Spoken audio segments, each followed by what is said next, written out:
Hello, everyone, and welcome to the game today between Choo and Gardening Tools. We're going straight into the banning phase with sort of a typical ban to start out with, banning away the Morrigan. Obviously, not wanting to have to deal with that mid lane sort of pressure as if she could potentially bring on, or the potentially rotating into the jungle as well. At the moment, she's a very potent character, sort of. I know she can be a bit of a crutch sometimes. Sort of, if a particular team does get ahead, so if you ult with Morrigan, transfer over to them to get all those levels of that gold, and I know it gives potential to sort of outplay in any position. It's just not something obviously the teams want to have to deal with. On the other side, do you see a Nemesis ban, sort of a very common pick throughout this entire league? It's just not wanting to deal with that in the jungle. She's just a bit too potent at the moment, and now sort of focusing back on the ADC role, both with Oleron and the Freya, two very strong magical ADCs. They're very potent at the moment with Ringer Hecate, and as well as the rest of the builds. It's there. That can be real problems to deal with once it gets to the late game. Bakasura ban away here, sort of obviously sort of respecting the jungle role here from Gardening Tools, and not wanting to deal with that. Just for clarity, on the left hand side in the blue, in order side is Choo, on the right is Gardening Tools for Chaos.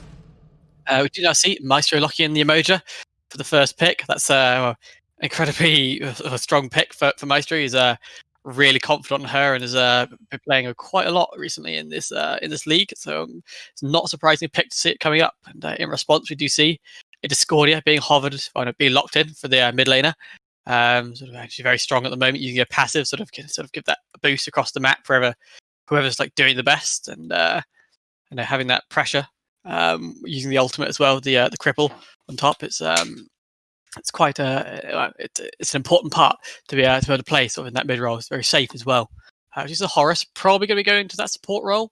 Quite potent at the moment. It's sort of a very aggressive sport, sort of being able to use the dash and the knock up to cleave away protections as well as doing the knock up. It's very strong when it's played correctly, and the heal as well can be very useful. But sort of fighting against Emoja, sort of the pressure sort of quite equaling amounts. It's sort of moving over onto the other side. Do you see the Arachne being locked in again? Sort of one of Saba's favourite junglers, quite commonly found sort of throughout the entire jungle.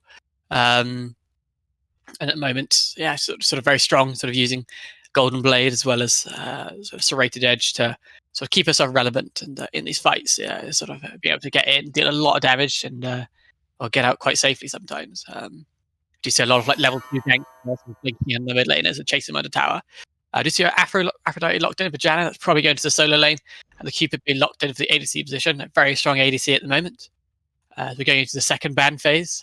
Gardening Tools banning away the Ram. Sort of, they've now got their ADC locked in, so sort of trying to ban away some of these key picks like Ram, sort of who able to avoid the ultimate from Cupid. Which wouldn't be surprised they sort of decide to pick up another ban against say a Hatchman or maybe Jingwei or something like that. Or Heimdall potentially is very strong at the moment. On the opposite side, we do see the Odin ban, very sensible, I think, into this pick. Sort of using his cage with his ultimates, it's 100% healing reduction in all sorts of situations here. Sort of against that Aphrodite, if she gets locked in the cage, she is very vulnerable. Not be able to heal and sort of sustain herself. She just gets kind of locked down sometimes, and a good positioned cage from the Odin can sort of mean the death for a lot of players. So do you see the Anher ban? Again, another strong pick against the Cupid, so not wanting to deal with that. And the Sobek as well on the other side. So they got the Emoja locked in now. As also don't have to deal with that, either the solo lane with the anti-heal or potentially moving over into the support role if Horus were to go solo. Do you see the Baron Samedi being picked up for Gardening Tools? It's very likely going to be a solo lane pickup there, I think. Probably Myth now going to pick up the jungler at the very end. On the opposing side, do you see Avaris picking up the Ho Yi and Pandy going on to the Raijin? Pandy's sort of very confident with the Raijin, has been playing it quite a lot throughout this league, so it's not surprising to pick up there. The Ho Yi being hovered as well. It's very sort of potent to pick up with the Umoja, sort of if she gets the ultimate off with the two walls of waves. The Ho Yi ultimate on top can be an absolute death sentence if you can't get yourself out. So with this Cupid as well, not having a leap or a jump, if he does get locked inside, he doesn't have an easy escape. He's can be a little bit stuck if things go wrong. Because the Humbat's being picked up for the jungler position. It was sort of being played quite a bit yesterday, but hasn't picked up too much despite this league with recent buffs and such. He's sort of in quite a good position at the moment, especially using his ultimate. Just the sheer crowd control that it brings. If you don't have bees in that sort of situation, you can be in a really sticky situation, sort of being pulled towards the team or pushed away. It's and a great one for sort of peeling people off, or potentially sort of saving backline carries if needs be. Sort of everyone trades around their little positions and sort of make sure everyone's got the right god. Now sort of counting down, we're going to be going into the game real soon. Comparing both these teams at the moment, sort of looking at team composition, it's at this point, sort of team fight wise, it seems fairly if all things are equal. Both the teams are going to be pretty equal, I think. Sort of the healing and sort of sustain coming out from Choo would be quite annoying to deal with. Sort of using those, sort of the Aphrodite. If someone wants to get low or get out of the fight, it's sort of able to heal up, re-engage, and go back in. Use the emoji heals as well. And if Arachne gets off and away, she can head off into the jungle, use a bit of use like an XP camp or something like that, using her 1 to heal herself up. It's a very potent way of keeping herself in the fight. And sort of saw yesterday the Camazots is using his incredible healing. Sort of whenever he got low, sort of getting out, healing up, using his his jungler's blessing, assassin's blessing, as well as his inbuilt healing to sort of bring herself back in the fight. I reckon Arachne sort of do a very similar situation if she sort of gets in the right position. When it tries now, we see Arachne sort of speed building and instantly heading out, sort of heading towards that blue buff. We're going to lay down a few webs, try and help down that solo laner. It's I know, very quick clear if she sort of does it well, and she's going off to go do it right now. Sort of looking across the board, everyone sort of seems a bit, fairly normal at the moment. We do sort of, I did make a slight mistake. Miss Malagos here is probably going. Actually, no, he's not. Stop and hate Miss Malagos. Is Miss Malagos in middle? Using the Warrior's Blessing. Sorry, I'm just guessing off the right hand side, positioning the names. It was sort of. There he is. Yeah, Baron Samedi, of course, heading over to the right hand side, swapping the names around. That's better. We're all good. Yeah, so that's sort of everyone has fairly standard starts so far. Of course, everyone's picking up their respective blessings. We do see Dom and Hate in the middle, choosing not to pick up a blessing. So just going straight for boots. He's probably going to try and rush the Shoes of the Magi. Is it Shoes of the Magi? I can't remember the names.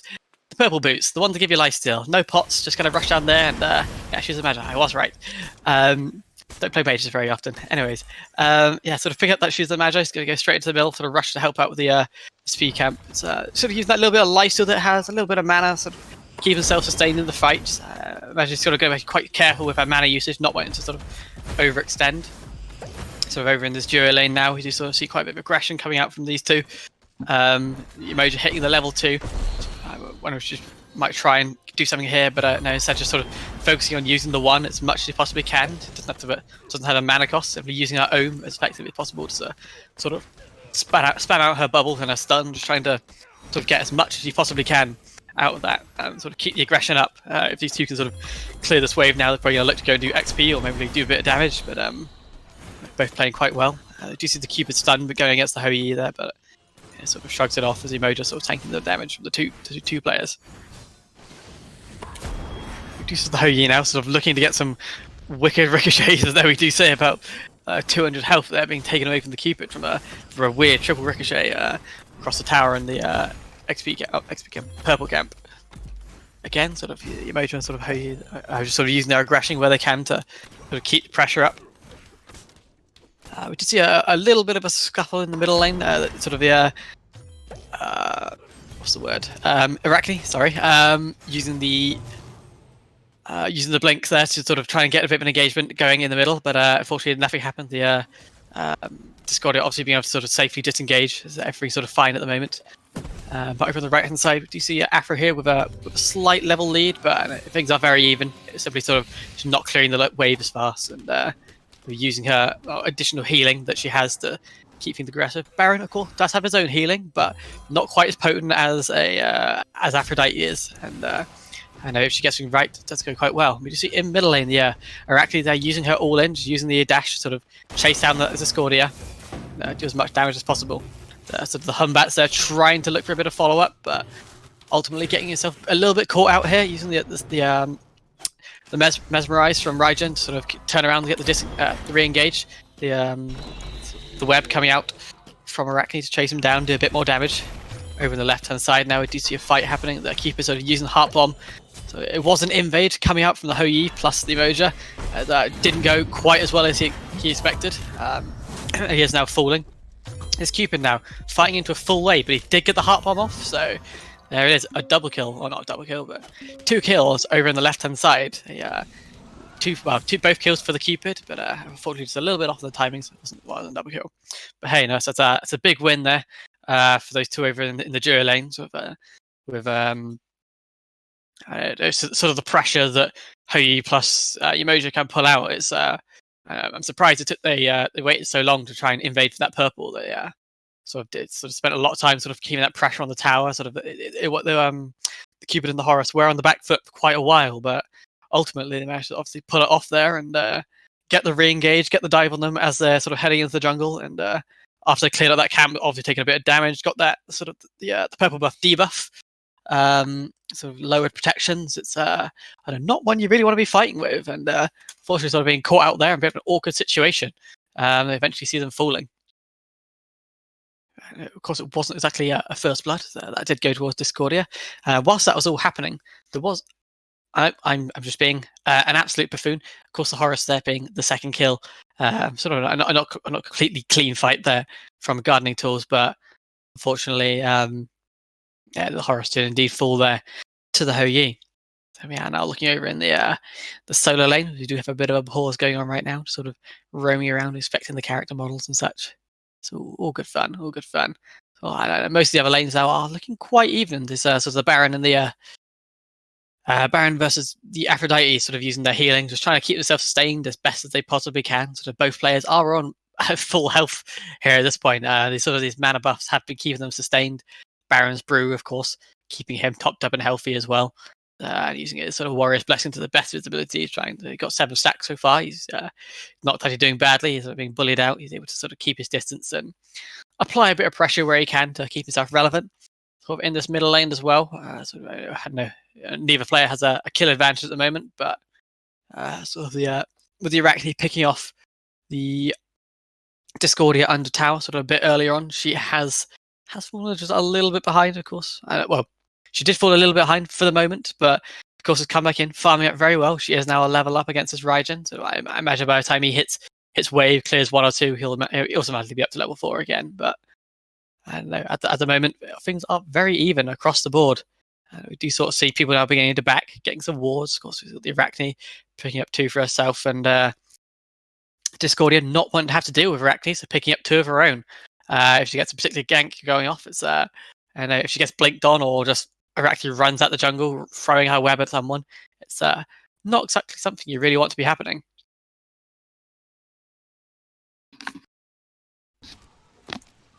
But yeah, here we are, going back into the fight as everyone returns.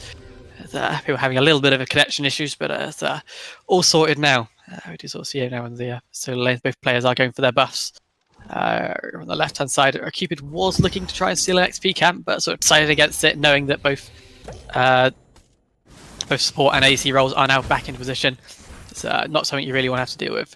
Not want to get called out, just playing it safe and backing off. Both players there, sort of just clearing best of their ability. The Horus nearby, looking for something. Cupid now coming into lane, sort of wanting to clear those buffs and clear the wave even, instead of fighting in the jungle. Horus is doing a bit of damage, but ultimately starting to back off there. Sort of seeing it that clearing the purple camp is much more important than trying to fight him. Sort of in that middle lane there. Do you see the Discordia has now hit level 5 against this against the Raijin, as he hits level 5, as I was speaking. Sort of both players, as I say, were very equal. That level difference there being equalised out quite quickly. Arachne now sort of helping out on the buff. We did see on the right hand side, so the Humbat sort of looking potentially get a gank against his Aphrodite, but just helping out on the blue buff, sort of keeping him sustained and then backing off. You see him now sort of in this middle lane. The Arachne over on the left hand side lurking quite close. It is a fight going on. The Blink coming in the back lane. The Cupid using the dash, trying to get the disengage, but of course the Walls of Fury being up, not being able to get away. The Horus getting very, very low here, so taking a lot of poke damage, and ultimately he is falling there. So both the ultimates there, just being able to sort of chunk him down and do enough damage. The Arachne also did use the ultimate there to sort of finish it off, but I know for 3 ultimates for 2 kills, it seems entirely worth it to me, especially when the other 2 were using the ultimates at the exact same position. I do not see sort of on this Cupid there, sort of building the second level of Transcendence, but not being able to finish it off, instead of opting into these boots. Sort of, it's a bit safer of a play, sort of being able to sort of back off, pick up some walls of count. Of course, not wanting to be ganked again. If you can know where that Arachne is, it's a lot of peace of mind, not having to constantly worry about someone running up behind you. Across the map, sort of the Humbat, sort of just helping out the Discordia where he can. Wasn't really in a good enough position to sort of come over and gank at the moment. Sort of everyone's sort of resetting here. We do see the Arachne sort of strolling around that right-hand side of the jungle, sort of getting a little bit deeper, but I know there isn't a whole lot up on that side of the map, so ultimately he's just going to have to sort of back the right and body block there as he's going back to base to stop her from getting to her XP caps quickly, but hey-ho. The Humbat's, of course, on the left-hand side, sort of just clearing up camps and looking for plays where he can, so the Emoja sort of has now rotated into middle, leaving that Hou on his own. He has got the advantage already and he's using his boots sort of for full effect to keep himself safe. But the Cupid here, so just trying to farm up, keep himself engaged. I would have tried this Horus, but it'd be good to see this Horus now rotating around the map to try and help out the rest of his team, just sort of copying what the Emoja's doing in a way. But he may just decide to sort of stay over here for a bit longer to clear a few camps and try and sort of keep himself relevant, trying to hit that level 6 and get a bit more gold to get potentially a Gauntlet of Thieves when he's back soon. But just Emoja now, sort of sticking around the middle lane, just trying to help out the Raiden, sort of not wanting to get any ganks against him. Just the Humbats over on the right hand side, again clearing that sort of that blue camp, not wanting to get too tangled up with the Aphrodite, who is quite hard to kill, especially with her ultimate up. It's not an easy one to lock down, even though she hasn't got boots yet. So if he does catch her up, she will be stuck on top of her. But and no, that Book of Off is a hell of a lot of damage. So not one you want to be dealing with. Yeah, Arachne over on the left hand side was looking for a little bit of a play, sort of sticking around that sort of red camp. I think if he should make anything work, coming in behind the Cupid now. He's a little bit caught out of position. He does have enough space to get out the other side, using the ultimate and the stun to try and keep him off of him, but ultimately it's just too much damage. The Arachne had the web down on the floor, sort of does give a movement speed buff, and ultimately sort of easily run through that Cupid ult, isn't being slowed down, and also sort of clean him up quite quickly. Yeah, sort of a great use of the ultimate there, sort of trying to lock down that Cupid, so making sure he couldn't easily escape. Again, the Humbats here, again looking over the left hand side, the Arachne has recognised it, is rotating over, sort of counter rotates. The having to jump away now, disengage. The Arachne diving in deep, going for these kills, sort of meeting Cupid there on the other side. It isn't going to be a stun, but it's enough damage with the Discordia to finish him off. Discordia rotating over, use the ultimate against the Hou to make him full. And there we have it. It's, sort of a fairly clean, well, not a clean engage, bit of a dirty engage there. Sort of the Arachne diving out behind the tower, getting very, very low, and the Hou there diving in too to try and sort of help out. But the Discordia rotations being sort of very on point there, able to sort of clean up the fight. She has got herself in a bit of a pickle here, sort of being caught by both Emoja and Raijin here in the jungle. So Raijin getting very low here, falling to this Cupid. The heart bomb there just being a bit too much damage for him to deal with, and he is finding himself falling. Up in the jungle, Emoja sort of just backing off, just saying, there's no way she can fight these two on one, and sort of just saying, just reset, see what they're going to do. Are they going to chase and just look to get back to farming? Yeah, sort of Arachne there, sort of coming over to just double check that everything's all right. But sort of after her death over on the left hand side, just going to look to reset soon. And blinking in on that middle lane, going for that Discordia. She's is a level down, but the Discordia doesn't have her ult. Used the dash, disengage, but wasn't quite enough. The Humbat's coming in to try and dish out a bit more damage using the ultimate to try and get the disengage. She's getting very, very low here, but ultimately isn't able to finish her off. The Emoja ult sort of a little bit wasted there. Sort of it probably made a bit more of just a threatening one, sort of trying to make sure he couldn't escape or just run out the other side. But ultimately there, the Arachne does indeed get the kill, sort of using her sort of incredible healing that she has, as I sort of mentioned at the beginning, to keep herself healthy, using that one to sustain herself through the fight. Sort of no matter how much damage that Humbat does, it's not going to be quite enough at this stage of the game to simply burst her down. Sort of very, very well played there from the Iraqi, sort of recognizing that Discordia sort of pushed her a little bit too far, doesn't have her ultimate up, blinking in, cleaning her up, and be able to get the disengage quite easily. Elvaris here is picking up counter wards, sort of clearing out some of that from the gardening tools on that left hand side. That cube is going to be a little bit miffed at this point. It's going to probably try and look to counter ward it soon enough, but ultimately sort of can't do a huge amount at this point. It's going to have to back up. I think he may have just placed another ward, so he might be about to lose that one too. That's outside. You see the emoji sort of rotating over. You've probably now seen that she is behind him. It's going to just complete disengage. So realizing not really wanting to have that fight, but the emoji was simply clearing out that ward that I did mention, and yeah, just going for the disengage straight afterwards. So over in the mid lane now, so the two supports are sort of duking it out in the jungle as Arachne and Aphrodite sort of easily clean up the Pyromancer. So that's sort of a cheeky backdoor there, but it's pretty easy for the two of them to sort of clean it up. We do see on the left hand side, it was a 1v1, sort of the solo kill there, the Hou versus Cupid. Both of them using their ults there under tower. I reckon sort of Hou may have just taken a couple shots there, which would have sort of fairly unfortunate, but shots from tower that is. Sort of just being a bit too aggressive against his Cupid, not respecting the ultimate, and it's got himself cleaned up, and eventually it's sort of a big win for Cupid there, having a Transcendence online already. It's 5 more stacks to deal with. Over on the right hand side, we do see a rotation very well played from that from the Baron Samedi and the Humbatzer. So the Baron there using his ultimate to try and pull her under tower if she didn't have beads up, as she didn't, and using her ultimate there to try and sort of immune the damage as she did. But the Humbat swinging in from behind, using the ultimate, keeping her under tower. A few more shots, and she's dead. It's sort of as simple as that. It's very hard for us to sort of get out of that sort of situation. Over on the left hand side, though, we do see Arachne just running down that Cupid under tower, knowing it doesn't have the ultimate up, just not having that disengage, not having the stun that you may have needed, and simply running her down on the left hand side. We do see sort of a big group in now from Gardening Tools, sort of around this Gold Fury. Sort of they're going to look for the invade on the red buff. We do see Hou rotating over, sort of realizing that, try and potentially steal it back up Humbat, but he's a little bit too late. So Humbat does take it and steal it away. In this middle lane now, the Yamoja is getting a little bit low, but ultimately sort of using that the Riptide to pull herself away. So we do indeed now see the Horus falling instead. He's got very into a very low, getting himself a sticky situation, sort of pulled in by the Raijin torn under those under the Yamoja ult, simply not able to disengage, and eventually sees himself falling. So we're in this mid lane now, Discordia getting very far up. She hasn't got a whole lot of mana left, and this Arachne is going for the dive against we definitely see the ultimate there, picking up, not the ultimate, just the chase there, being able to pick her up. The ultimate from Cupid coming out to try and get the disengage on, but she's a bit too speedy at this point. They will simply run out the other side, so using that Golden Blade speed as well as a boost to easily disengage.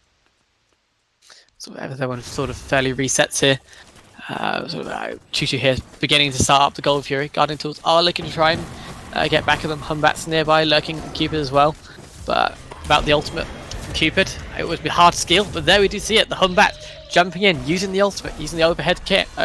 Overheld Sam to pick it up and eventually steal it away from Choo. So that's a big win there for them, sort of a huge amount of gold going in their favour, but after a little bit of a fight, sort of 2 members of Choo do fall there, which is sort of a good pickup there from for Gardening Tools, but also the Humbat does die in the jungle, so being picked down by the remaining members. Cupid does manage to get himself out safely, so that's not all too bad.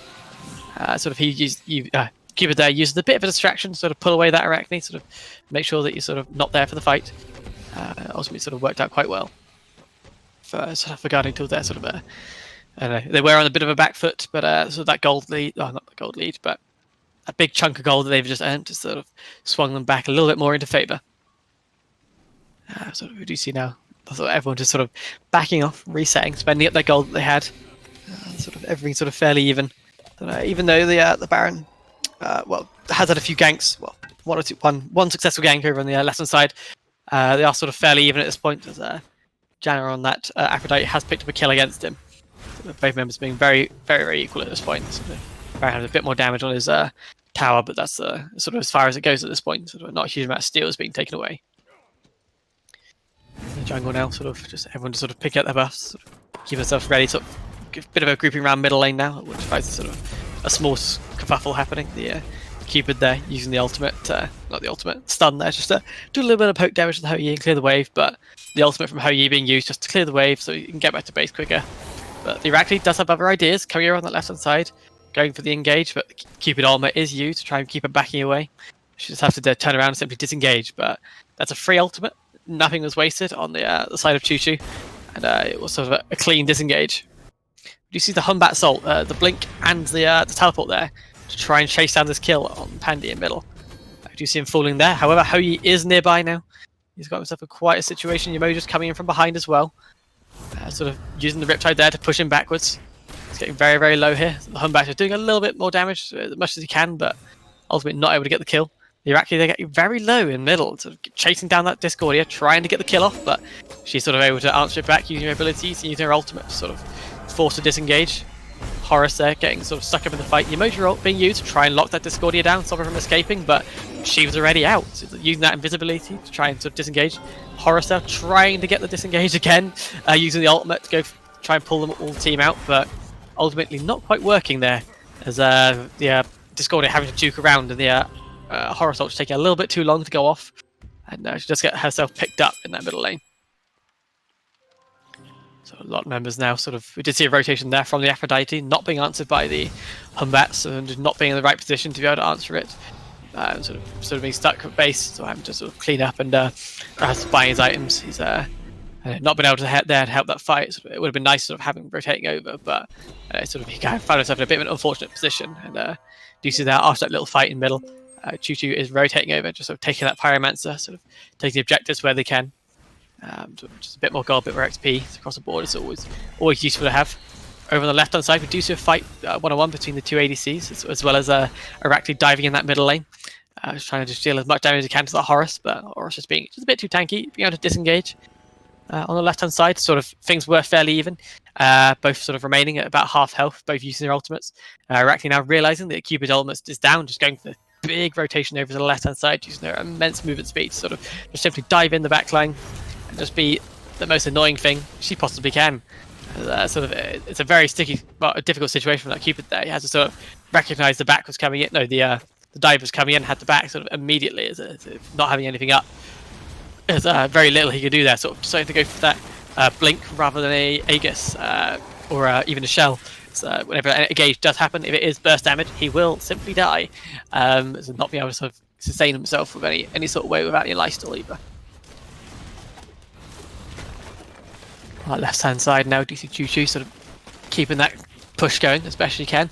Iraqi just being an absolute nuisance.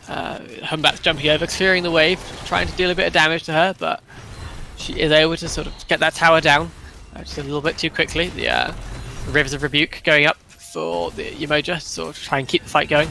And you see the Horus trying to get out using his ultimate, but ultimately just isn't good enough. The Discordia there coming in the backline, trying to get something off using the ultimate to try and get the engage, but ultimately she wasn't quite effective.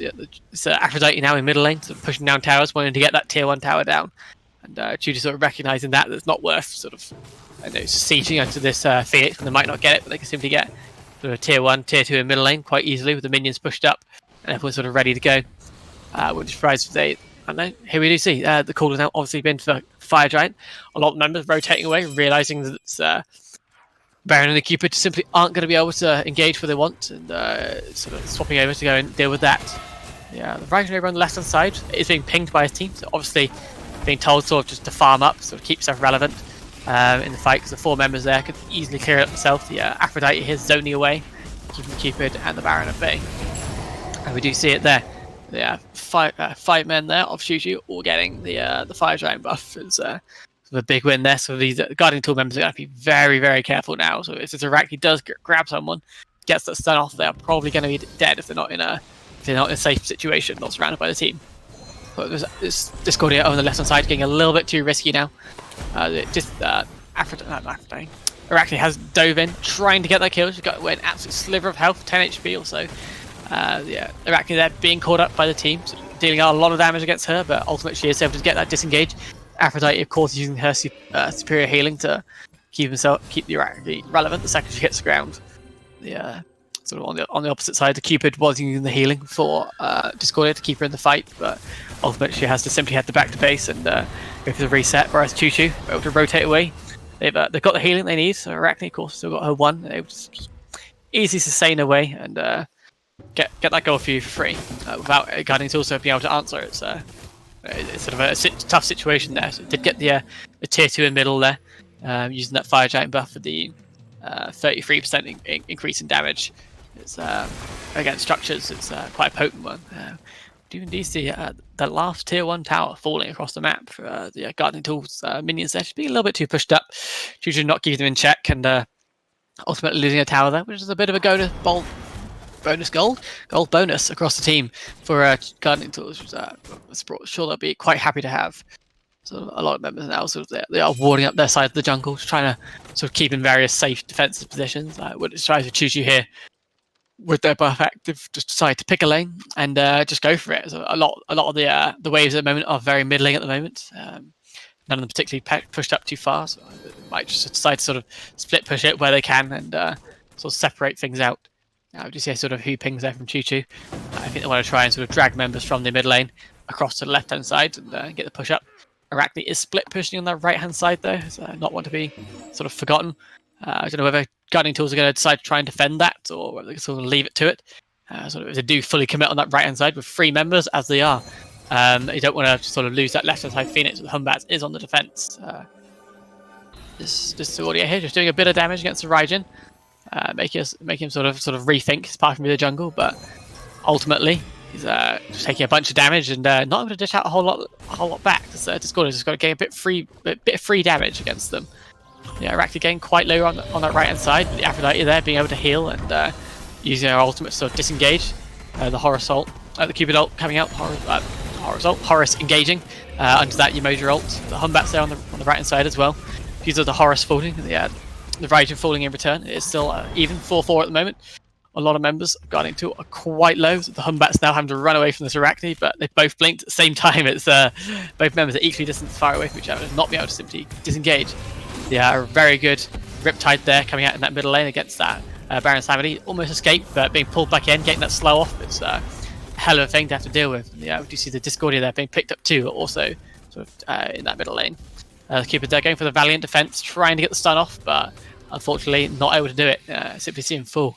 I wouldn't be surprised now with his long respawn timers. We do see Choo here just go for the end. The Horus being the only one up now for another 22 seconds. It's not looking good for him. Is he being picked off almost entirely by that Arachne? And it's very hard for him to engage in that sort of situation, especially with all 4 members being up and so healthy. And that Aphrodite as well, so that healing. So anyone who remotely gets low, just heal him back up again. It's that easy. It's I know there was a tank able to heal, able to deal damage. It's all round just a very strong pick for going into late game fights. And yeah, we do see it there. Choo victory for game 1. Sort of 1-0 going towards Choo at the moment. Of course, we are playing in the semi-finals now, so whichever team wins 2 matches today will be going into the finals, which I imagine we'll be playing very soon. We are having to have a little bit of a jig around as we are sort of going into this. One member having to sub out the Humbats player, of course, having to swap out for another player. I imagine that won't take too long for them to swap around. So now, sort of looking at these 2 stats from both teams. Well, both teams were fairly even across the board. That's the thing. So both of these sort of ADC players getting sort of very similar amounts of stats. These are sort of more warding coming out from Gardening Tools, but there's a lot of counter warding coming out from Choo. I sort of recognised a lot of times they were sort of poking things down and sort of clearing out the map, trying to keep that vision as low as they possibly can for Gardening Tools, and ultimately sort of paid out. Sort of a lot of these members, but I know, do sort of looking towards the bottom stat now, the player healing. It's sort of evident for sort of how it's been played. Sort of that Imo just being as effective across. She has the stun, she has the slow, she has the reposition with the Riptide, but she also has a heal, of course, on her too. It's almost as potent as Aphrodite. She's a hell of a thing to deal with, and when she gets sort of stuck in, it's a really annoying sort of a member to deal with. If you can't kill her immediately, she's just going to heal up and keep things going. And that's exactly what we saw. Both members are healing up sort of 8k health. It's a hell of a lot to sort of be dealing with. So we do see both members now. Oh no. Can they still hear me? Because I have no idea.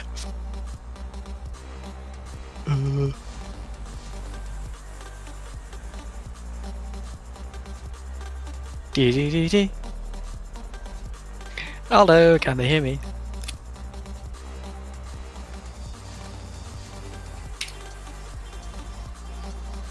Oh fuck!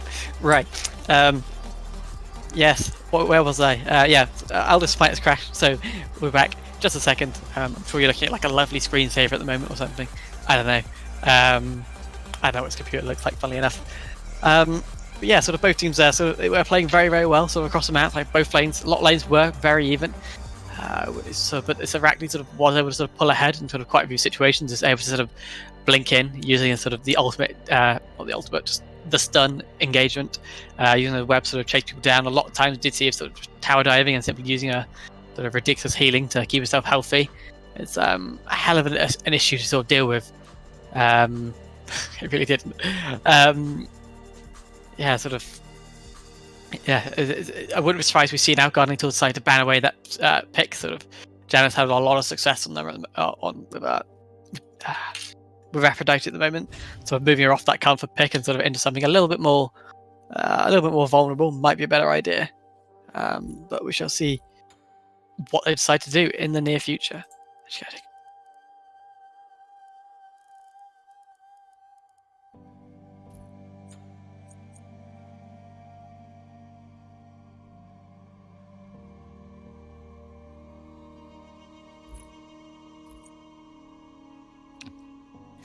And yeah, ultimately, sort of looking to go into sort of second picks and ban phase soon enough. Once I'll let it restart scene. Yeah, there we go. Where is it? Come on. Just setting myself up again.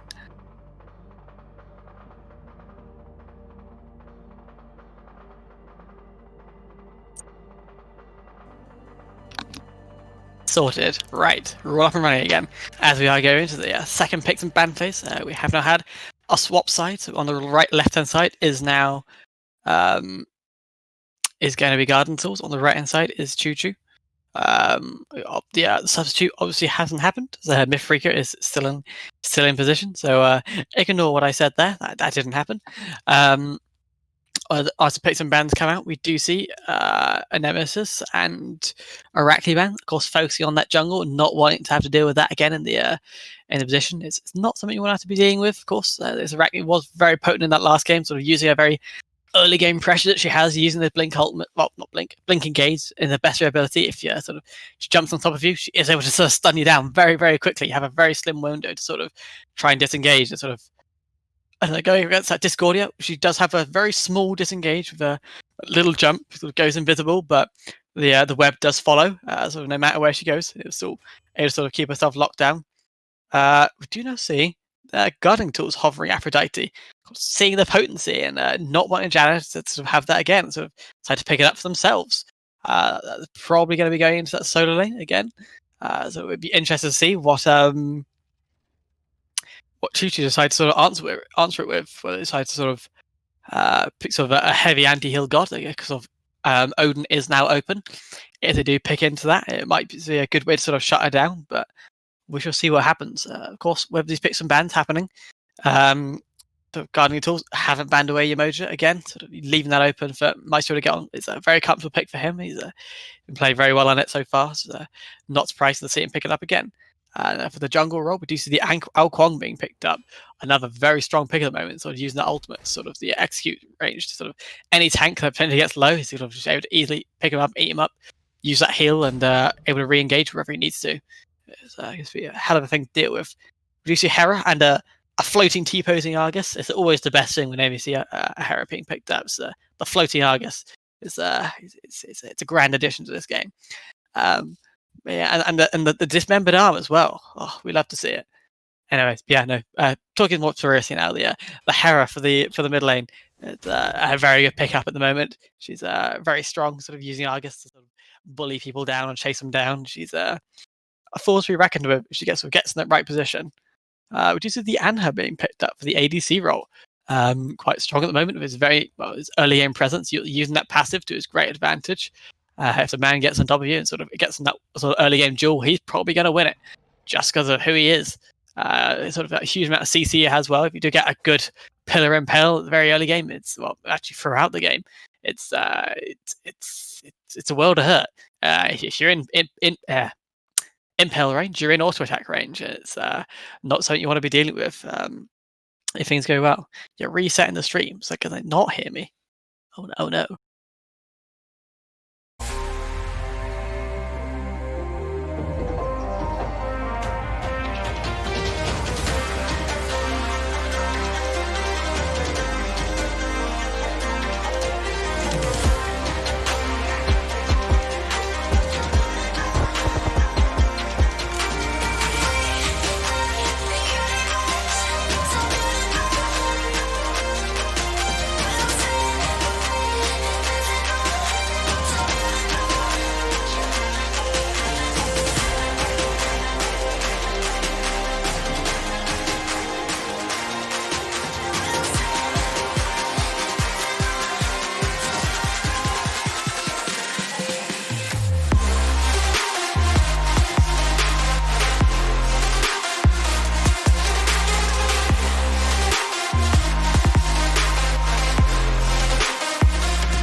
Right then, hello everyone, we are back. Right, so on the left-hand side, we do now have the Guardian tools. On the right-hand side, we do have Choo. We have had a bit of a substitute coming in, sort of Foxy coming in to replace Myth, and I now have a second caster here with me. We do have Adam. Hello. It's been my first time, so forgive me if I'm not the best. That's all good. I realised they put 0 bank time on, so rather than 90 seconds, so we have another remake. We're back there in just a second.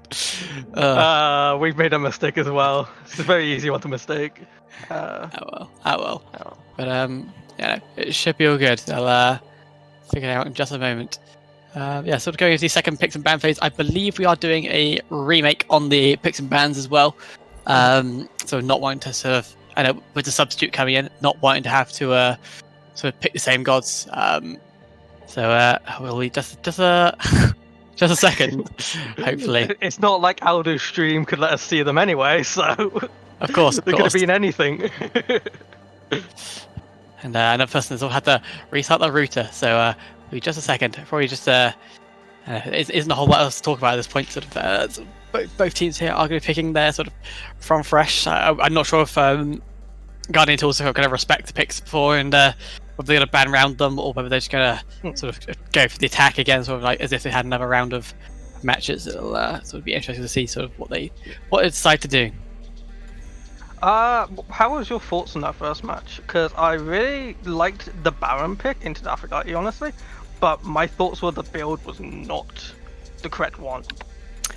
The Baron also was just very a weird pick. Yes, I did realise that. I did realise that sort of as the game was going on. Sort of, I do understand sort of the Peasants picking up first off. That does make a lot of sense, but Baron does have his own healing. It's a big part of his kit, and sort of just building that super tanky and sort of having as much cooldown as possible is usually the way to go. Sort of go for that Bancroft talent, getting that lifesteal was a bit odd. It's sort of quite a rare sort of moment where it ever actually, I don't know, sort of pay off. I think. Yeah, it's like the damage is basically what gives him his heals, right? So I feel like Bancroft, you're just going the wrong way with how to really play him, right? So if they do play that Aphrodite again, because we know Jana does love her Aphrodite and Hara Chang'ar, so she'll definitely probably bring a healer in. I think for sure that if he does decide to pick up the Baron again, I would love to actually see a more of a Lotus Crown into Divine Rune. Maybe something like that. Definitely if he plans to... Because he's not... the Lotus Crown would be great for the team building phase, team fighting phase, right? So of course, sort of using that sort of that additional protections proc across the map sort of is very important. It's sort of, I don't know, whenever sort of anyone's nearby, if he does get a hit on that heal, It's sort of it's very useful. Yep. Sort of. I think most teams will be focusing down the ADC lane again though, because there was a lot going around there. A lot of ganks and a lot of 1v1s as well. Yeah. A lot of the 1v1s, it was coming out, the Cupid was coming out, sort of, even behind was coming on top of those fights. Sort of, I don't know, the Iraqi was sort of realizing that every time the Cupid ult was down, or sort of has a good position, or like it's like slightly out of tower, she was rotating over there immediately, just wanting to sort of shut him down, like not making sure he wasn't stepping out of tower and being too much of a nuisance. So I want to see how they'll be playing on that line. Yeah, I wouldn't be surprised if Guardian Tools potentially go to something a bit more mobile, potentially try and sort of counter that, or sort of out rotate, or I don't know, or whether they are just going to let that happen again, and sort of just keep the ADC sort of in as safe a position as possible, sort of keeping the wards up, trying to minimize the number of kills that are happening. But we'll sort of see how things played out. If they do decide to cover that Alquang pickup again, sort of wanting to shut down that junk. Well, it's another sort of difficult situation. If he gets in, gets that kill, then he's fine. He's safe. He can get somebody use the ultimate to disengage. But I don't know, if he does get himself sort of caught out, he isn't able to get that, isn't able to close the distance, isn't able to sort of get that damage off, then I don't know, he's a bit trickier than Heracles, simply using that web to sort of use the movement speed to his advantage. Yeah, exactly. There was a lot of the Ragni's, like, fast. He moves around the map a lot. We'll see if they ban that out, or maybe just play something differently, right? I didn't see how they were warding, so forgive me on that one. But maybe the wards just weren't as good, right? So, or maybe they need somebody who can quickly rotate alongside. So if the Ragni shows up, their jungler can like show up and be there to help out, or just do a counter ganking, maybe. Of course. We'll hopefully see soon enough once everyone's back online to be able to sort of get straight back in. Exactly. I believe everyone sort of is gathering together now. I wouldn't be surprised if we are going to be going in pretty soon. Sort of sorry for all the delays that are happening, but I know these things happen. Sort of Smite crashing and as well as sort of like people's internet sort of cutting out. It can be a bit tough to sort of keep everyone organised and ready. Is it Smite without any issues? I don't think so. That's true. That is true.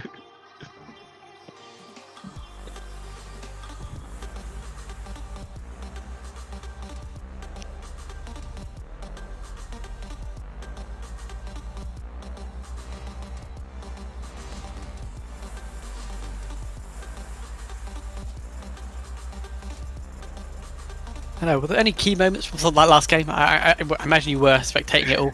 Was there sort of any key moments from that last game you sort of thought, like, I don't know, like this is sort of the win for Choo Choo? Sort of they are sort of pulling ahead at such a margin at this point that it's I don't know, sort of you can see the tide of battle sort of swaying in their favour. The thing is, I don't see I don't think Guardian Tools made any major mistakes, right? I don't think it was just one action that really swayed it to make Choo Choo win.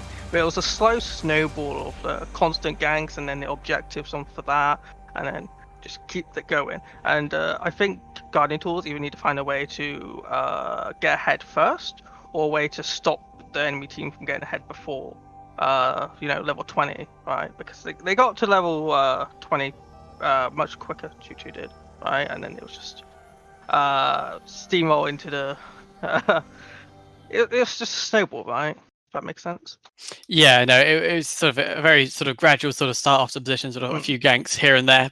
But as you say, by the time sort of they hit level 20, sort of Choo Choo had such a lead, sort of with that big sort of fire giant kill they had, where sort of 3 members of Guardian Tools were down. But from that point onwards, it sort of seemed unstoppable at that point. They were just pushing down towers, winning every single team fight they got into. So from Guardian Tools at that point, they would have had to very much ball themselves up, sort of stay under Phoenixes and like make sure nothing bad happens. But they just find themselves sort of caught out in a few positions and just didn't quite work. Yeah.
Looks like we're finally getting things underway here.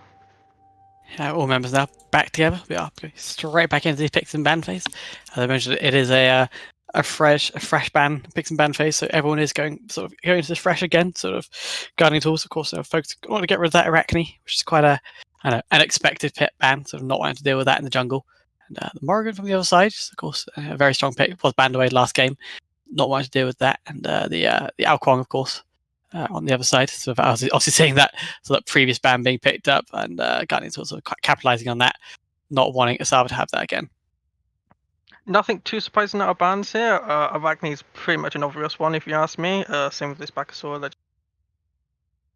And yeah, I want to see what they actually pick versus these bans. Because they're obviously banning out these mobility ones and mobility junglers, of course. So are they going to try and pick up one for themselves, or are they going to be going for more of a passive late game sort of team? Yeah. So did you now see the Nemesis pick being pulled out? Sort of they've been banned a lot this sort of on throughout this entire league, and sort of obviously see why she is very strong at the moment. Sort of a lot of the sort of items at the moment are sort of built around sort of these auto attack based, mobility based junglers that are very, very potent. Sort of Bitsy appearing, and we do see sort of Pele coming out in answering. So of course trying to sort of keep up the Nemesis and get herself around the map as fast as she can. Yeah, with the look at this Pele and Erlang Shen, I am expected to see a very mobile team once again. So I want to see. I'm assuming that because that's Pele. Either Pele or Erlang Shen are going into the solo, right? They both can do either solo or jungle. But we assume this Aphrodite would be going solo if they were picking it up, which they aren't. By the looks of it. So I'm just wondering how are they planning to deal with all this mobility? They want gods with slows and knockups and CCs. Horus is definitely that. Nemesis has the slow, Horus has the knockup and the stun, and of course the ult with the knockup. Well, you don't need to do that often. So No, it's of course definitely not. you really want to be out of the control. Guarding Tools sort of plays quite a heavy prevalence onto this Horus sort of throughout this entire league. Sort of being very comfortable sort of having that in that support role, but it has sort of had a bit of mixed results so far.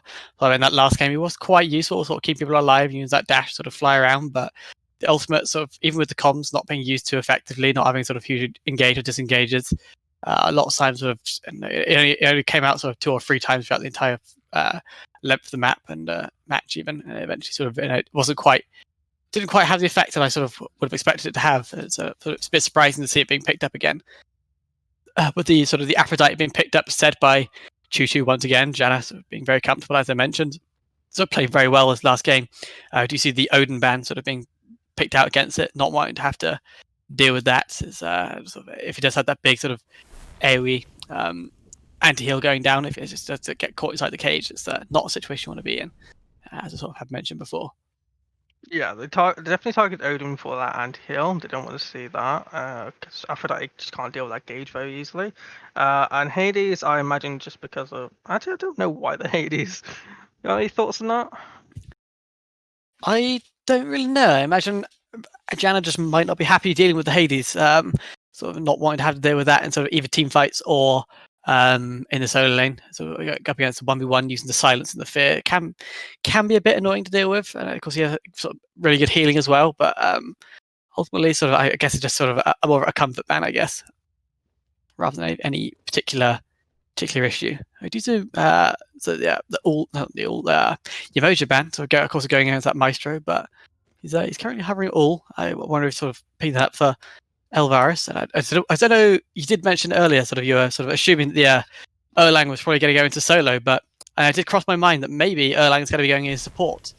It might end up being an all Erlang lane and very, very aggressive, of course. The stuns and the knockups and the taunts. It's something that can sort of dish out a lot of damage if you dare let them. Yeah, I have a feeling that their lane will definitely be one that will try and get a very early kill and try and snowball out there. But if gardening tools can you know stop that from happening. You know, maybe get a kill off themselves or just not allow them to get that early kill. I feel like that lane's definitely going to fall behind until the late game. And so I think that's where the real chance of for Guardian's Course comes out. And we also see the Merlin and the Zonkui come here. And we assume that's Zonkui solo. So a smoke crash, just as we were picking. So luckily we've saved a picture of it, so we can easily pick it back up again. But Smite, being its wonderful self, we are going to have to take a little bit longer to actually get into the game. We'll simply just do a blind pick, just to sort of speed things up, I believe. We should be sort of back in soon enough, hopefully. It's not a Smite without any issues. Of course. So, looking at that team, who do you think takes it? Just based off of looking at the teams. Just based looking at the teams, it's a hard situation to sort of call. Well, neither team has a ridiculous amount of CC. They're both very high damaging teams. The Nemesis was there, sort of, it is very good anti-tank sort of situation, but she hasn't really got any tanks to deal with. So probably Aphrodite is probably the tankiest thing she has to fight. Maybe Erlang, depending on sort of how he goes. But ultimately, sort of, it's not really having to. I don't know. Both teams are very, very highly damaged. If I had to pick one, I probably would have gone with Choo at that point. Sort of, just sort of the healing that sort of Aphrodite provides, and sort of if Pele and Erlang can get in that sort of backline, they can dish out a lot of damage. Sort of get rid of the Merlin, get rid of the Ram.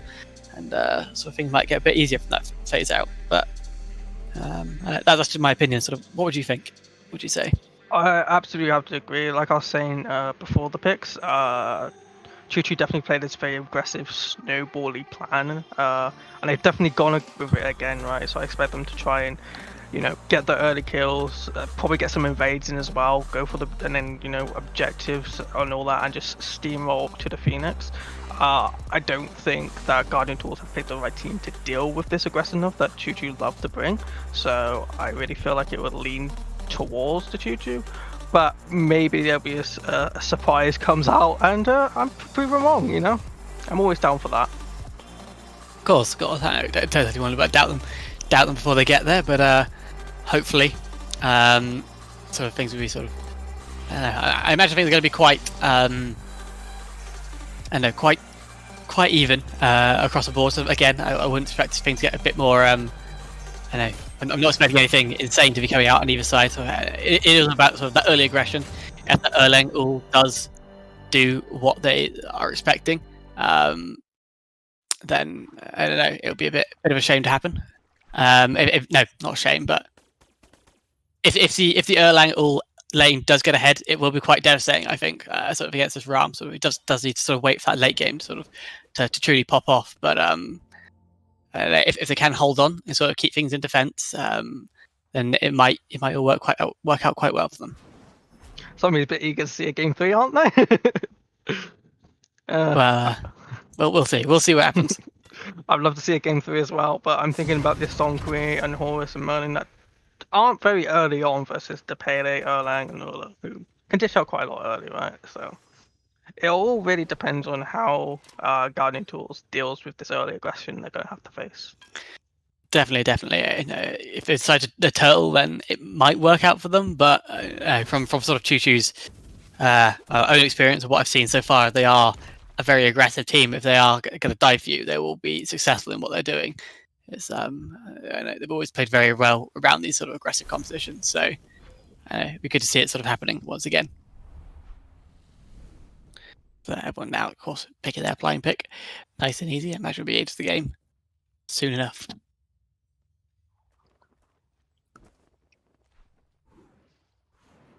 I know it's interesting to see how why sort of Guardian Tools sort of decided to sort of let that Aphrodite through.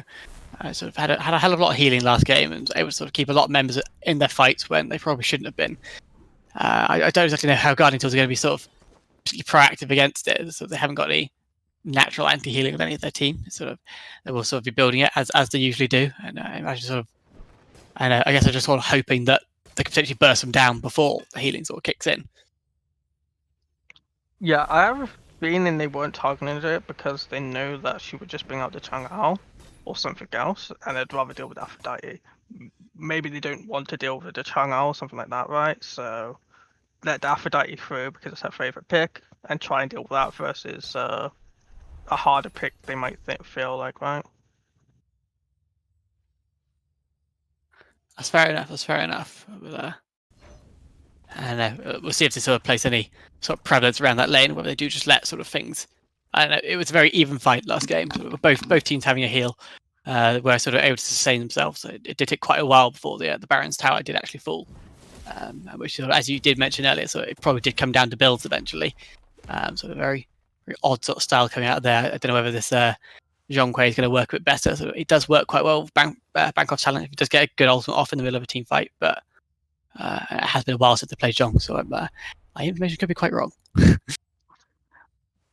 I believe he may be able to keep that Aphrodite pin down if she pushes up, especially if he decides to get Soul Gem.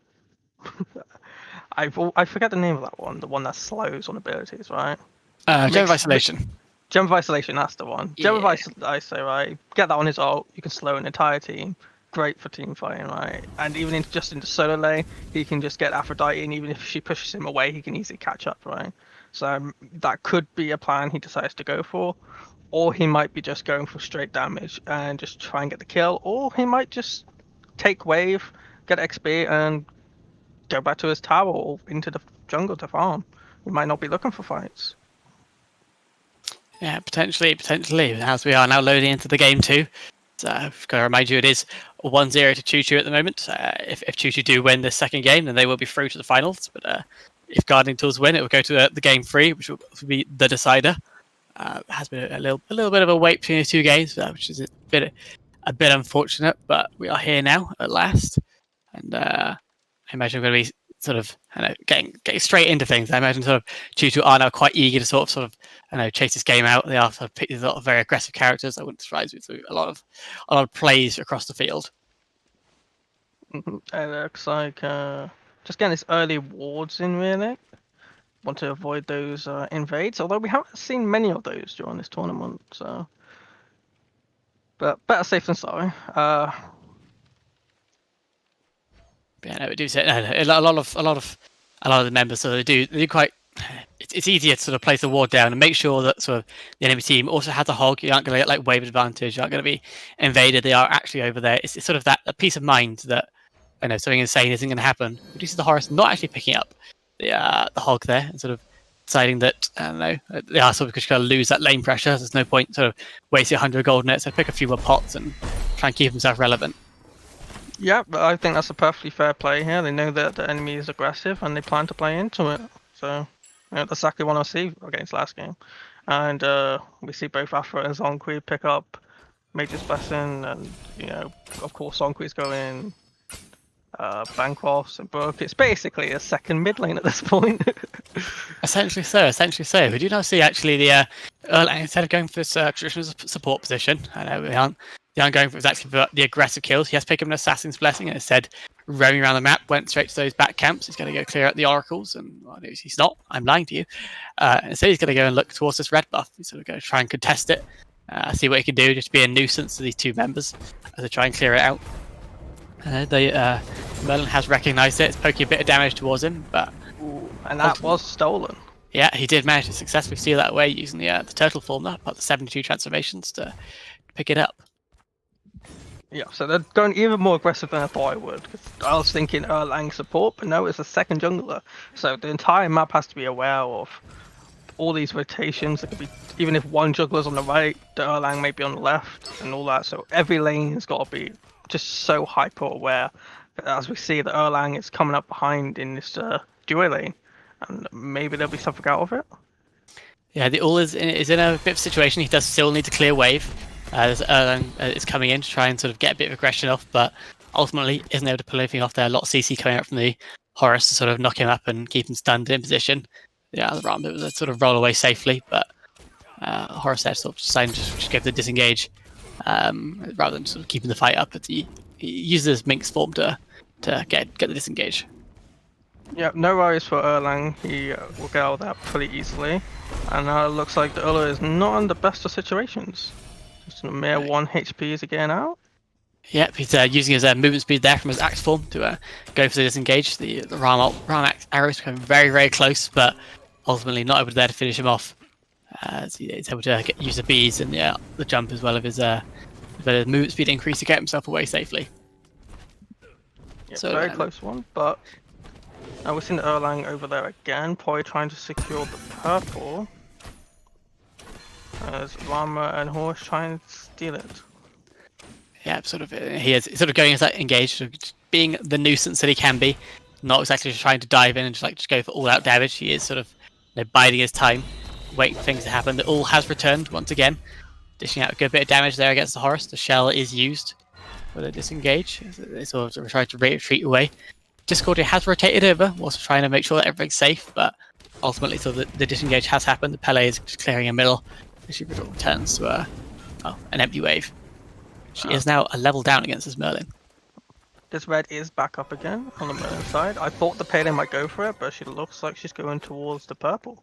Yeah, it's a bit of a risky play here. She is 2v1, but she does have her ultimate up using the knockup as well, sort of dish out a bit more damage, but ultimately the two of them are going for the complete disengage. He's getting very, very low, but not low enough. The all's coming over to try and answer and help out where anyone any backups coming, and the Nemesis does arrive, but is forced away. She's not level 5 yet, isn't able to get use that ultimate, and instead just go for the XP camp instead. As all goes to pick up the purple buff. Purple taken. So just a lot of skirmishes right now, but nothing really decisive. But I do like how Guardian Tools are being much more cautious and all that. You know, it's better to give up these buffs in your life as much as a sour feeling to Yeah, so Guardian Tools, they are realizing that this aggression is, it is unending. It's a constant push. It's Erlang is everywhere of that left hand side of the jungle, just constantly trying to steal away at anything and everything he could possibly find.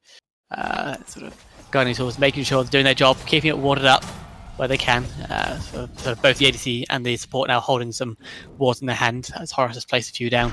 Well, each have placed one down each to ward up that left hand side of the jungle. What I would love to see is a gank from Guardian Tools on the Aphrodite, because it seems that nobody's really paying attention to that side of the jungle, and that's because it's an Aphrodite and it's very weak, low health. You know, she's got the pushback, she's got the kill, but she's quite easy to gank, especially if you've got stuns and stuff. You know, but with Nemesis, of course, you got the slow. But and there goes the Merlin. Yeah, the first blood there coming out in that middle lane. Against that Merlin, so the ultimate there from Pele just being a bit too much to deal with. Over on the left hand side, in the meantime, we also had a fight coming out, 2v2. The All and the Erlang versus the Ram and the Horus, and both the Ram and the Horus have fallen in their lane. There's 2 kills there being picked up on that left hand side. Double in the middle and double on the left. This is the aggressive start we expected to see from Choo. We just need to... a bit delayed by a few minutes. You know what? That's better than it becoming a few minutes earlier. Of course. They can still recover. Just have to see how they play into it. Yeah, but at this point, Guardian Tools are slowly falling behind. It has been a bit of a slow progress as they have been leaving these buffs and giving them up. Guardian Tools slowly lost a bit of money, a bit of XP where they can, but they do get 1 kill in return. Maestro getting a little bit over aggressive there on that purple buff, just looking to see what he can do, but Nemesis realizing that he's going to be over there and rotating, using the ultimate, getting that protection shred, taking away that health, and cutting him down. Yep, that would help with the slow climb back. This was 2 levels ahead, now only 1. Very much aggress onto his Ram and probably win pretty easily. So the Ram is just going to retreat back to tower safely. Yeah, with a level lead here and all focusing on this transcendence. So we've got the second part of it versus Devoure's Gauntlet. It's a bit more damage coming out, especially for all of his abilities against this Ram, who's he can sustain himself a little bit longer, but it just doesn't compare. In his middle lane now, a new fight's breaking out. Nemesis going to take down that Discordia under tower. with the Pele using their ultimates, sort of that huge thunder strikes to sort of dish out the huge cone damage against the enemy team. And we do see two members of guarding tools falling in the middle lane. Over on the left hand side, that fight did continue, and Ram obviously just tried to clear lane, just got a little bit too over aggressive, and eventually fall to that Ram to the all. He's now 2 levels up. Yep, we saw the Discordia fall in the middle, which was good for Guardian Tools, but it seems that the Pele was just able to capitalize with a counter gank and grab 2, and then of course the solo kill in the left lane. They just need a bit more caution, I feel, when it comes to. Yeah, I think so. Sort of, and it is kind of quite hard. So if that Nemesis does decide to go like full dive on you, if you do get caught out, Discord doesn't have the longest of dashes. If you just sort of get caught out, it's hard to escape. Your dump abilities, and that's sort of the best you can sort of hope for. But she hasn't got a huge amount of warders, which she does now. There's a lot of wards throughout that middle lane. She's caught out, then she does just fall. But so in that middle lane, a little bit of a scuffle. Nemesis dishing out a bit of damage, but sort of people answering in spades with the Pele, sort of coming in for the disengage. Yeah, we can see pretty clearly that mostly everybody is ahead on the Choo side. So, Guardian Tools kind of has to play into that. So like, if they want ganks, they're going to need to outnumber, or play really, really well, and then. They don't want these like even ganks, or we don't want this Rama like picking this one Rama right now for sure, because with 2 levels down, Ula's got his Transcendence and he started to build it, and Rama is still on stage 1 of his stacking item. We do indeed finally see a big gank going over on the right hand side. That the Aphrodite getting very, very pushed up there. Realize we just have the Book of Thoth, so it's trying to sort of keep that aggression going, but. We just get picked off there against that Nemesis. However, in that middle lane, the fight is continuing. So they are 1 member down as the jungler is over on that right hand side. Very aggressive there, being played up from that Pele. Just diving in, trying to get rid of that support. And just got the mid laner as well, and sort of escaping now less than 100 health. Nemesis is rotating over, but I don't think she's going to get there over there in time, so not knowing where either she's gone, and over this having to deal with that mid tower as well, not wanting to lose that. Ultimately not able to get a whole lot out of it. We see some early anti-heal coming out from the Pele here, which seems to be working in her favour. Early anti-heal from the Merlin as well. I would like to see some come out the jungle as well. But they seem to be going into a Golden Blade build, so would we see something like a Toxic Blade, or would they prefer to go for something like Brawlers? Potentially. So I guess it would sort of depend on the playstyle, if they want to be like that pure auto-attacking machine, or whether they want to give it a bit more ability-based. I wouldn't be surprised if we do see the Golden Blade being picked out. We might decide to see this Ram, sort of reading just how squishy the enemy team is. I'd like to see him go into crit, and sort of picking up that the Shuriken, the anti Shuriken that I can never remember the name of. And it'd be good to see him sort of playing that out, but whether he decides to do that in the end is entirely up to him. He is still sort of struggling for farm at the moment, so they're all very, very aggressive over on that left hand side. On the right hand side, though, we do see a gank coming in against that Zhonghui, sort of answering that kill against the Aphrodite, as she gets very, very low there, but ultimately does survive. Nemesis and I feel like she got a bit greedy there, saw the low Aphrodite who already sent out her heal, and now the Horus just being spotted. Yeah, it's kind of 5 level lead now against this Horus. It's I know they're not the same position, but I know it's a hell of a difference when they sort of got some of that sort of power sort of bearing down on you. It's when she sticks to you, she is stuck to you. It's not an easy thing to get rid of.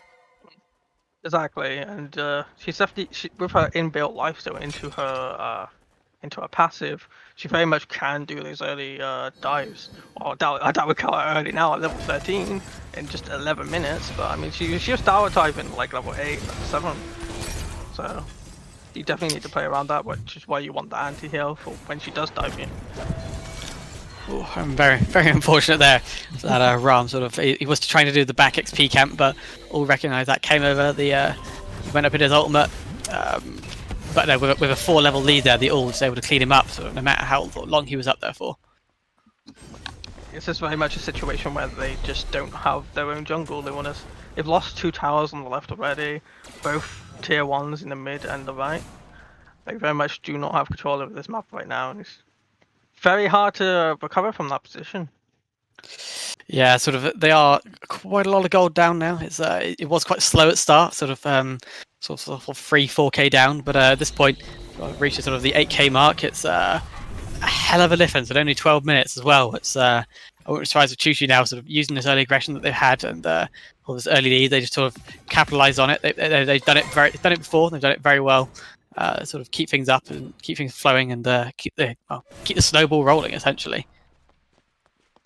I wouldn't be surprised if we start seeing them grouping up soon for sort of some objectives across the map. Whether that's going to be a sort of a fire giant, whether they're going to go over the Gold Fury. I wouldn't be surprised if we see it sort of coming out soon. Especially sort of the lack of turrets over on the left hand side to hide under. Yeah, it definitely depends on how confident they're feeling.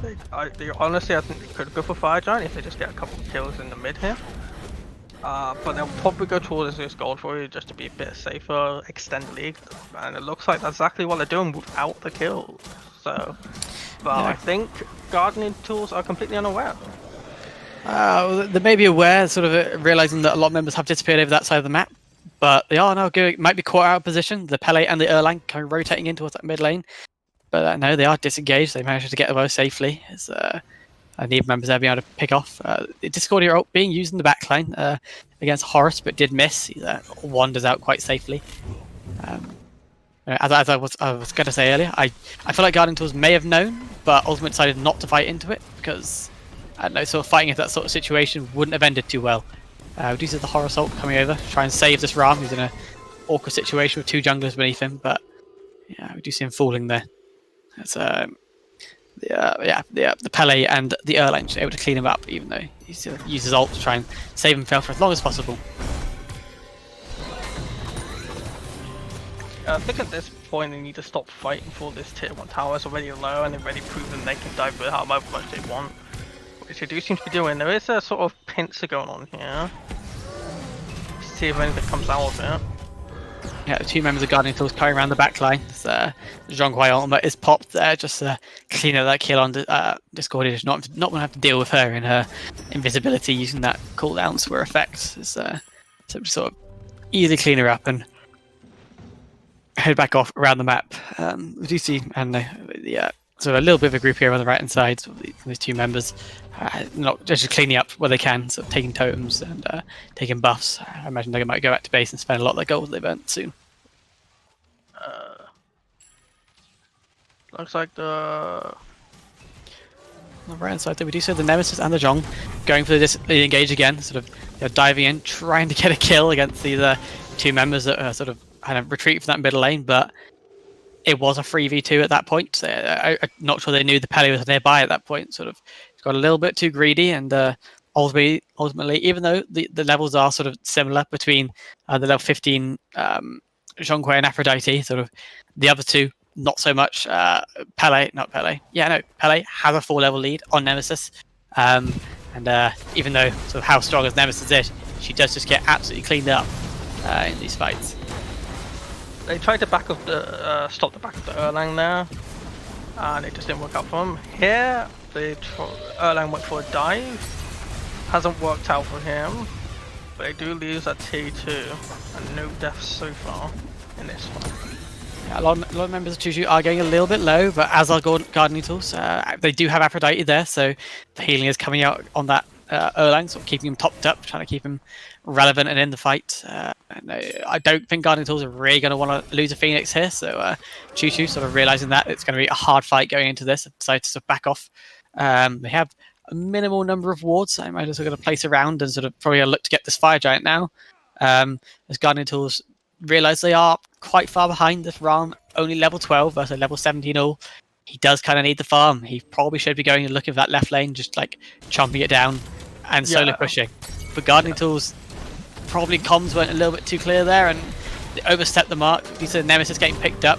Choo still fighting into this. They know they can do it. It's a 5v4 in the jungle. So just trying to punish them for their daring to sort of step on their Fire Giant. Yeah, I like the Ram play because he knows that we're at Fire Giant. I just don't like the attempt to interrupt that fire giant from the rest of the team. No, it's sort of Guardian Tools at this point, they are quite far behind. They need this farm. They need to get themselves back in the game, sort of be a bit more relevant. But unfortunately, sort of not able to sort of close it out. So the Ram has farmed up just a little bit. He's got a few more stacks. Still not finished. Very unfortunate. He's I don't know. He's not having a great time against us all. Sort of he was sort of duo laning against a solo laner, and ultimately sort of just got a little bit far behind on farm. And after a few fights, sort of got himself in quite a tough situation. But you see Choo now restarting this fire giant, using that Aphrodite heal to keep themselves all topped up. Sort of, and it's no issue for them. It's easy peasy because keep themselves going forever. And now they've got that fire giant heal on top. Got to clear out the pyromancers. A lot of them are going to back now, using that movement speed buff to get out of base quickly. Probably going to wrap up. They might push down that right hand tower to get rid of the tier 2. Or they might just pick a lane and just go for it. Sort of get a pick or two in middle lane.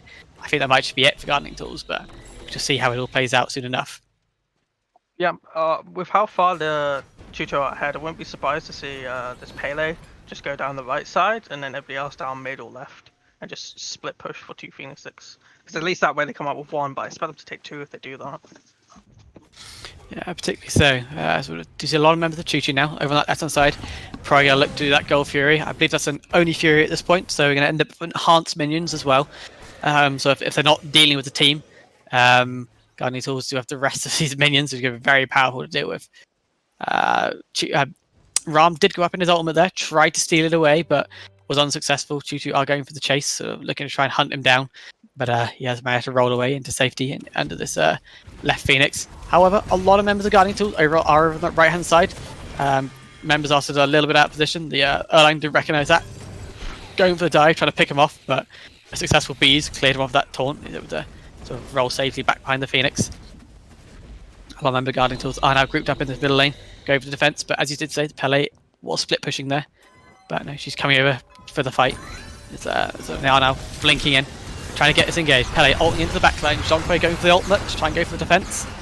But ultimately, just not enough. So the damage from Choo, sort of the safety that they have, even to sort of disengage, get out of range, and pick him up without being able to do too much damage. Choo very well aware that it was a 5-3-3 and they could easily take it. Yeah, sort of Merlin just not being in the right position there, and the Horror sort of being away. 3 members there of defense just not being enough to hold them off, even though they did sort of have this big sort of AoE ultimate from like the Zhong. It wasn't quite what they needed. This will be the finish for Choo. Yeah, we do see there the finish for Choo, as you mentioned, 2-1, not 2-1, 2-0 to Choo. I said 2-2, mate. Yours is better. Yeah, no, we do see the 2-0 there for Choo, and that does take him through the semi-finals into the finals.